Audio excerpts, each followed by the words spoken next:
Pika, do you know what a hangover is?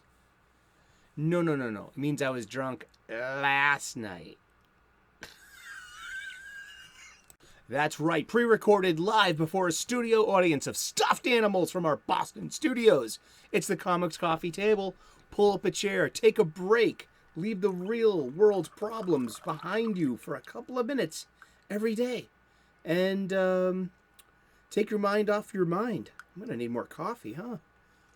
It's time for the Comics Coffee Table. That's right. 3 p.m. U.S. Eastern, daily. Turn on those notifications. Subscribe. Be part of it. Pull up a chair. That's right. We have this Comics Coffee Table. We meet here daily, 3 p.m. U.S. Eastern. Yes, I said daily, Pika. Thank you. It's in your show notes. He writes the show notes. My executive producer. Thank you. And thank you so very much for showing up. The point of my show is I am reboxing, rebagging, reboarding my entire comic book collection. Along the way, I am getting a ballpark estimate of what my comic book collection is worth. And you ever wondered that collection, that question too? You're looking at your collection and you're like, hey, I wonder what are these funny books actually worth? And in what condition are they actually in? So I'm using these two books given to me by my parents last Christmas. So this season is dedicated to my parents. Thank you very much. I love you. And this is the Overstreet Guide to Grading Comics. This is the Overstreet Comic Book Price Guide. And these are invaluable tools as a comic book collector. Or in my case, a funny book accumulator. Yes, that's how I feel. I am not a professional grader, so if you have any questions about the condition or value of your funny books, please go to your local comic book shop and ask them. I am a big fan of my local comic book shop, so I am spending my money there. Why? Because I love my comic book shop and I want them to be a successful business. And once they're gone, they're gone. There will always be a boutique, niche kind of shop, but the comic books, the market might be changing. Comic books might be changing. Floppies, as we know them, might be changing. What is a floppy? A floppy is a comic book, a magazine, a periodical, a serial. You know what I mean? Serialized entertainment, and yeah, what's the future hold for comic books and comic book stores? Well, we'll find it out. We'll find this out together. And I'm buying my supplies at the comic book shop. I buy boxes,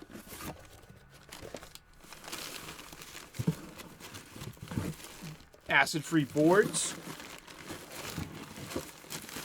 and bags. And I'm getting this at the retail price, at the markup. I could be getting a price break if I use my online supply chain with the free shipping and the built-in movie network. You know what I'm talking about? But how is that helping my local comic book shop? No, I'm getting my supplies there along with my new releases. And yeah, like I said, like toy stores or record stores, music stores. I mean, what happened to those? Well, they're in the past now. And let's not let that happen to our local comic book shops.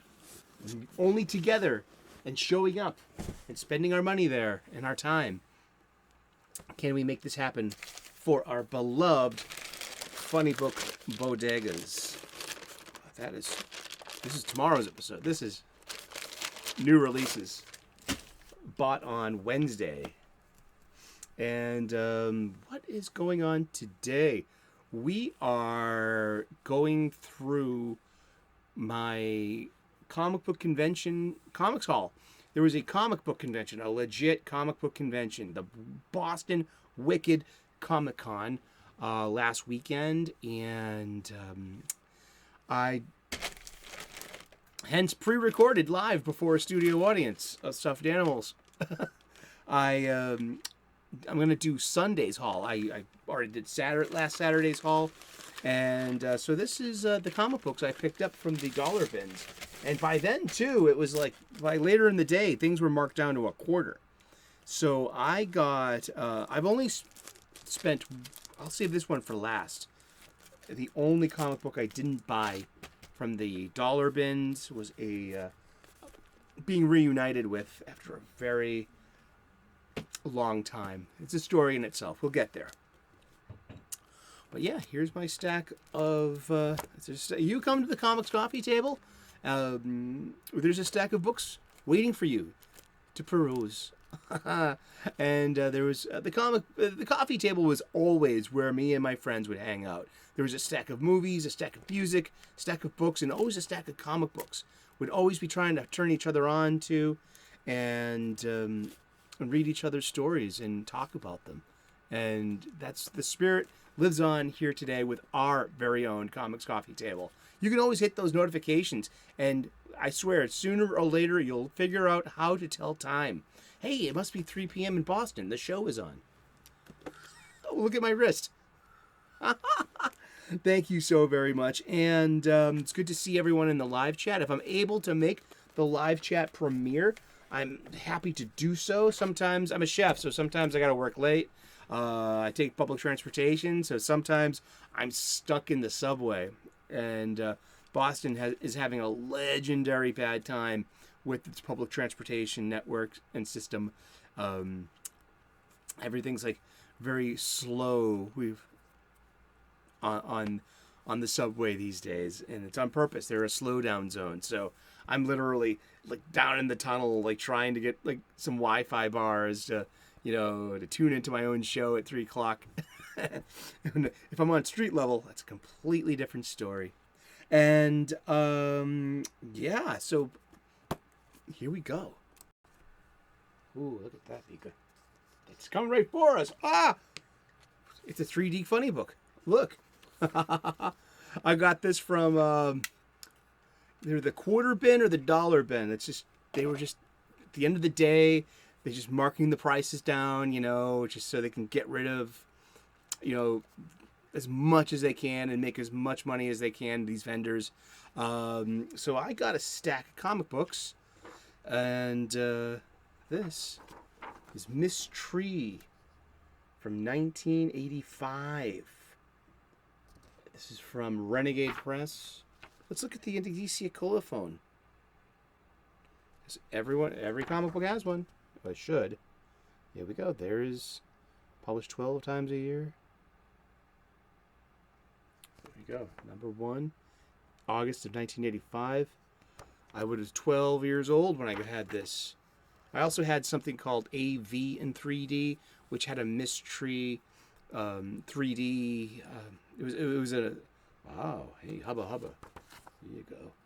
Looking, those are fun. What do you think of that one? Huh? Ooh, yeah, Pika likes. And this is pretty decent. A funny book. I mean, yeah, this was in AV in 3D, like a one-eyed person hiding out in a 3D movie. So that's who's the obvious suspect. And that's how Miss Tree. Yeah, you could get it. Mystery. Found her, found the bad guy that way. Let's see. All right. This is from Vertigo. Let's look at this one. Came in a bag. Some of them didn't come in. Some of these did not come in bags. And Rachel Pollack wrote this right after the Grant Morrison run. And so we got art by Richard Case. I read all of these Doom Patrols, and this was interesting. I got this, hey, look, go figure, huh? A mystery special. But let's look at the Indicia colophon on this one. This is Doom Patrol number 65. Cover date of April of 1993. And Vertigo is a brand new imprint by then. And it took on Constantine Hellblazer and Swamp Thing and Animal Man and Doom Patrol. And just, Vertigo is Vertigo, man. Yeah. Check this out. Point of no return. Indeed. 30 years ago. Yeah, this is a 30-year-old funny book, is it not? But yeah, this is a there's some weird, wacky Doom Patrol quirkiness, and written by the dearly departed Rachel Pollack. I got this specifically because Yul Carter and Joe Corallo were talking about Rachel Pollack in her Doom Patrol on the Fantastic Comics show last week. So I was like, hey, look, there's a Rachel Pollack Doom Patrol. Snag that up. Why? Because it's they're actually pretty good funny books. Weird. But of its age, though. So yeah, that's Doom Patrol number 65. Now, you know, if you're a fan of the show, you know that I have an affinity towards the Zero issue. The Zero issue, I got 3 from the dollar bin, or between the let's call it the cheap bin for now. I mean, because some, like I said, some were $1, some were $0.25, but I got 0 Hour issue number 0. Exactly. I got Superman issue 0, and I got The Adventures of Superman issue 0. What is an issue 0? Well, I love talking about issues number 0. It's oh wow, look at the art in here. Barry Kitson did the art in here. Great stuff. Look at this. This too is a 30-year-old comic book. This was October of '94. So yeah, 20. Pretty close enough, dude. Close enough. Let's look at the Indicia colophon.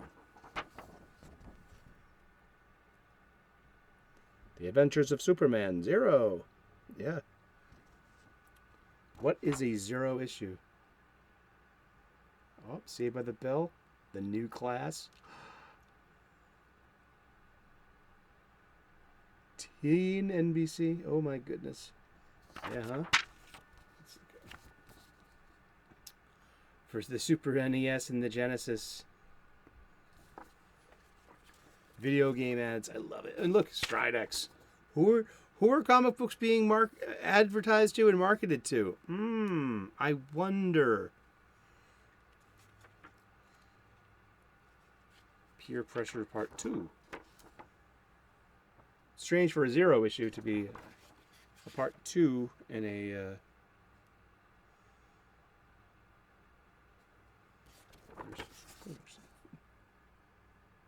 Brett Breeding.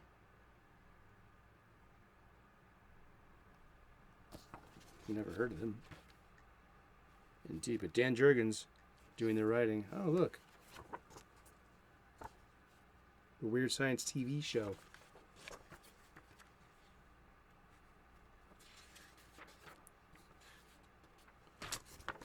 Superman in his mullet days. This is Superman after he's come back from the dead. Yeah, in his mullet days. Oh, look, Mantis. But yeah, a 0 issue is meant to be a jump-on spot for a new reader. It shows, usually shows an origin story, and it's supposed to catch you up real quick and get you interested in wanting to get the rest of the story after that. So it's a 0 issue is a publishing gimmick, and yeah, but I'm a sucker for them. I love 0 issues because they're so unique. They're so weird. I mean, where do they fit into your collection? Do you file them separately, out of order? Do they go between the 2 issues that it was published? I go by that rule. You know, like I'll go by publishing date and put it in between, say, where they belong. But, you know, these will go into... This is going on my spinner rack, as in just with some of the other random 0 issues. Because I love them. I don't know why. Just they're so weird. Just they're odd. Or are they even? No, they're neither. It's 0. Isn't that true? I got this old friend here. This was great. This is a a little slice of life. Might have had this when I was a kid, about 9 years old. Let's look at the Indicia colophon. Oh, look at what was this? The Lone Ranger movie was coming out, played by Clinton Spilsbury. I remember that, and it was a major flop. Oh, look at this! Remember the Swamp Thing movie? I watched that over and over again. I did. Louis Jourdan, Adrienne Barbeau, and you know, this is a standalone issue. This is going to fit in quite well with my Flash collection on the spinner rack. This is New Teen Titans, volume number 3, number 20, June of 1982. I would be 9 years old, and I loved Kid Flash. Kid Flash was Robin's best friend, and this is Wolfman and Perez, and it's just great. I love like little scenes like this, like just hanging out after a mission at Titan's Tower, and this is a letter from Wally to his parents, just being like, "Hey, Mom, hey, Dad, you know, this is like you see this happen like on MASH, like Hawkeye would write letters to his dad back in Crabapple Cove, Maine, and like the Dear Dad episode. So it's just like the letter to your family, and there's Terry, who is Donna Troy's husband at the time, or they just started dating, I think. And there's Raven and Wally, who I think had broken up by then, so things were a little weird. And but just like this is for me, classic Teen Titans. Love it. Love this Perez art, and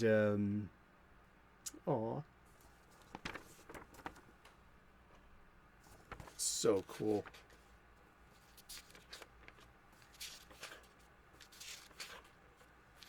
Let's get some more ads. Oh yeah, this right before this was Brother Blood. Mail it? Nah, I think I'll deliver it in person. And he goes home to see his parents. Aw. Love Wally. Isn't that great? That's Wally West. This is the Wally West I grew up with. Robin's best friend. Look at Robin. There we go. Robin, the teen wonder of the Bronze Age.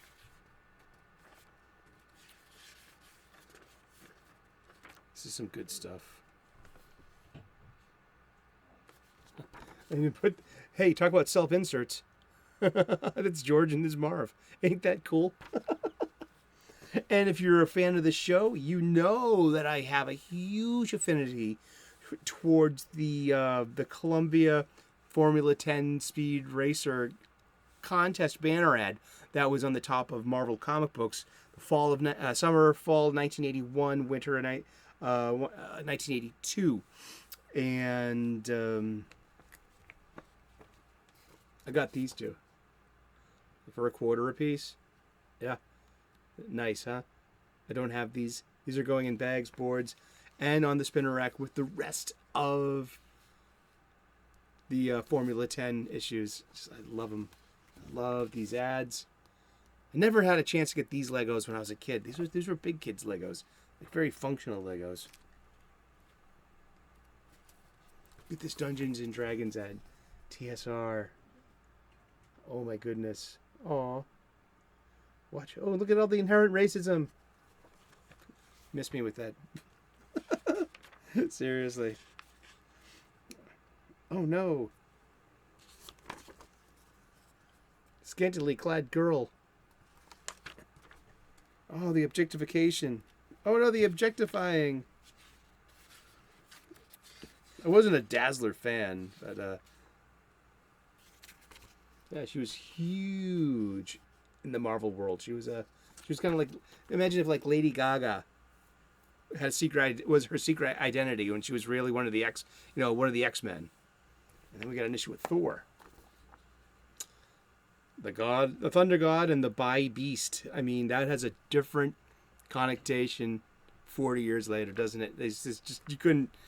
I don't know if you could use that character. Can you use that character anymore, or would you have to you know, Bobby Drake them or something. Nah, ooh, that's a bad thing to say. Bad, Sully, bad. Love. Get your grit. Ancient Internet. It's like superhero funny books. That's it. Nice and simple. Look at that. Look at those dynamic follow-throughs in these punches.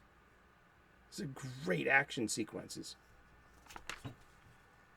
When did this come out? This is let's look at the Indicia colophone.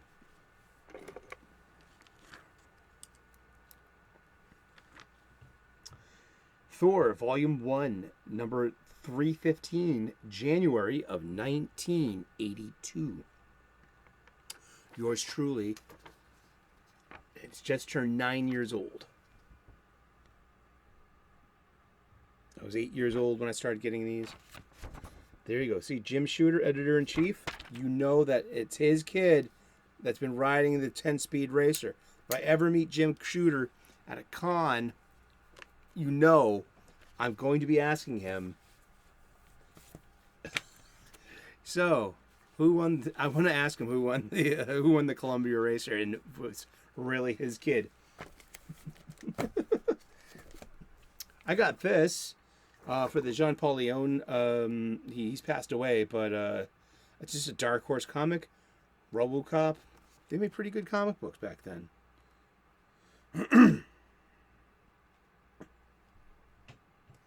Yeah, just it's a RoboCop comic. It was $2.50. Wow, it's one of 4. Let's get the Indicia colophone here. October of 1992. Written by John Arcudi, penciler Jean-Paul Leon. He passed away recently. Letters by Clem Robbins. I love lettering. I do. I don't know what. It started back with X-Men. Tom Orchowski. Just a distinctive style. I mean, just lettering is a really sublime thing. I think bad lettering can take you out of a comic book really quickly. And I think that, especially with indie comic books, that is something to I love it when an indie comic comes in and it's got professional quality lettering. I also like, say, something like my friend Jinjin Ninja, James Harris. He did his first comic book, Anti-Steam Junk Western number 0, and he not only did all the art, he did the pencils, the inks, the coloring, he did the lettering as well. And that's the first thing I told him. The most impressive thing I found was his lettering, because bad lettering would just suck you right out of that comic. Misplaced word balloons, stuff like that. And we've all seen bad comics like that. I got this because I'm pretty sure this was a comic. There was a video game tie-in, and this has got such a cool armor. This is art by Andy Smith, and this is Exo Man of War and Iron Man in heavy metal. This is a crossover between Valiant and Marvel Comics. So issue number 2 will be released on Marvel Comics with a different artist. I got this because of Andy Smith's art. I have backed his core draft, and he's a really good art. I mean, look at this wonderful Iron Man armor. I love different Iron Man armors. I really like Exo Man of War, and this is a really fun comic book. Just look at this. Look at this. This is great. Boom. And isn't that armor so cool? This was meant to support a video game.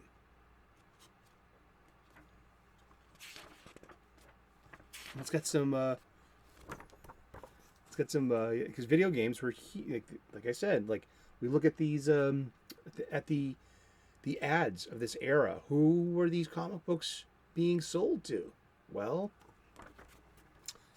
the age of people that play video games. So yeah, this was a video game. You could a team up over Exo Man of War, and Iron Man. This is really cool. So yeah, we got some hints at the end of this magazine here. That's really cool. This is really fun. I'm glad I got this. So I got this one for a couple of reasons. Firstly, being I had this when it came out. This is one of the first. This is one of the comic books that I came back to when I from my hiatus in 2001. Let's get the Indicia Colophone on here. This was released in October of 2002. Art by Jean-Paul Leon, which he's, like I said, he passed away, and so I thought that, he's a decent artist. But I got it for the cover too. It's got an Ethan Van Sciver cover of Emma Frost. It was cute because I got this, and I'm at the con, and I ran into my a pair, two girls. One was cosplay as Emma, and one was cosplaying as Jean Grey. And I was like, "Hey, Emma, I don't mean to brag, but I think I just picked you up." And I just showed her this, and we got a nice laugh out of that. It was nice. Cosplayers are cool, but it's in decent condition. But it's it's a dollar magazine. We got Starburst ads here, juice boxes or juice pouches.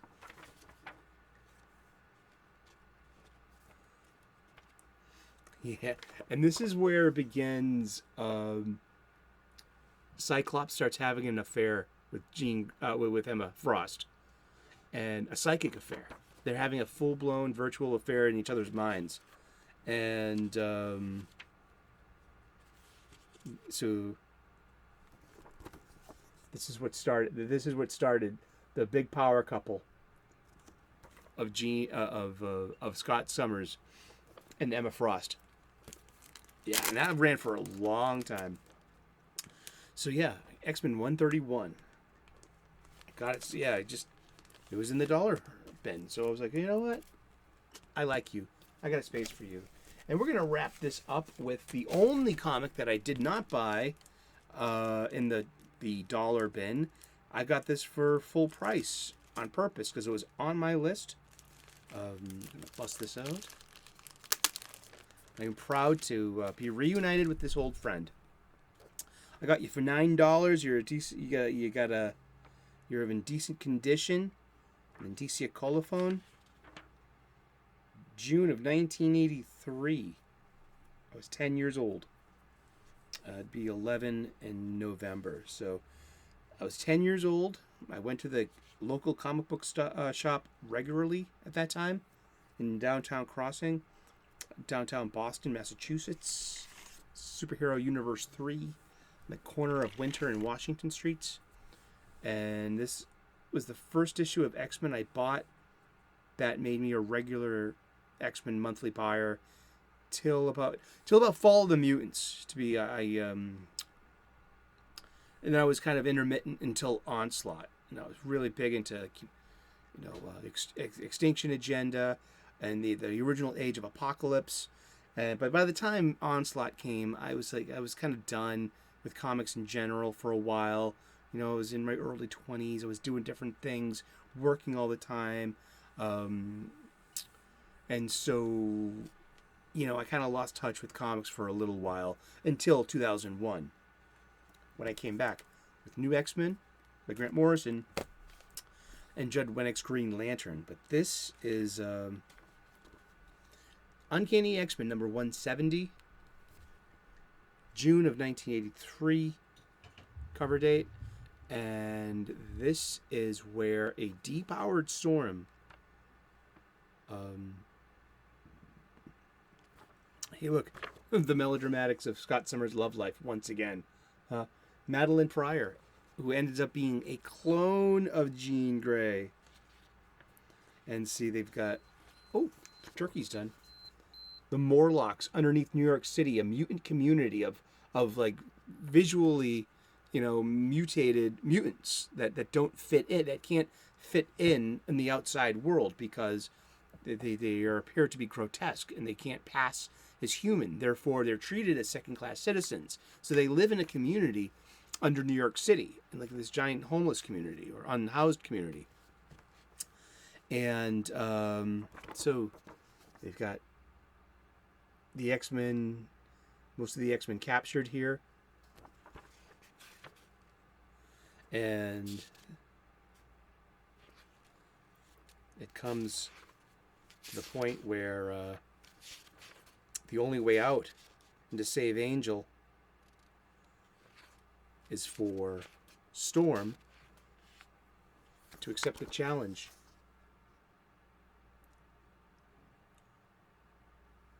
I lead the X-Men because Scott split from the program. And this is art by Paul Smith, and she takes. This is great. This is one of the best character moments. This is right before she shaves her hair into a mohawk as well.